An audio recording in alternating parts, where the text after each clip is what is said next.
MQM ने peoples party रहनुमा के इल्जामात की तरदीद कर दी। तर्जुमान एमक्यूएम का कहना था कि पीपल्स पार्टी वजीर की जानिब से इल्जामात की सख्ती से तरदीद करते हैं। तर्जुमान का कहना था कि सूबाई वजीर अपनी आदत से मजबूर होकर इल्ज़ाम तराशी के बजाय तफ्तीशी इदारों को शफाफ तरीके से तहकीकात करने दें। सूबाई वजीर बेबाक लगाकर अपनी नाहली छुपाने की नाकाम कोशिशें कर रही हैं।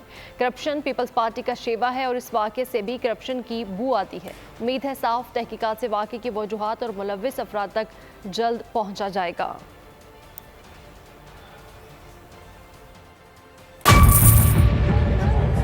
बजट 2023-24 की सबसे बड़ी ट्रांसमिशन बोल एक मर्तबा फिर सबसे आगे।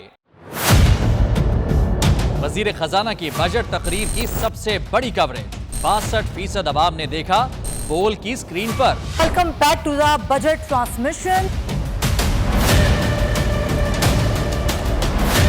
सबसे बड़े पैनलिस्ट और रिपोर्टर्स की बड़ी टीम ने बजट के लम्हे लम्हे की अपडेट से किया बाखबर अपनी आवाम को। गुजरात रजाक में यूं कह रहा हूं कि एक तरफ ये ख्वाहिश है कि लोगों को रिलीफ दी जाए, क्योंकि इलेक्शन सिर पर है, तो कोई ऐसा बजट दे जो पॉपुलिस्ट हो। क्योंकि बोल रखता है खबर के हर पहलू पर नजर। बोल है सबसे आगे सबसे पहले।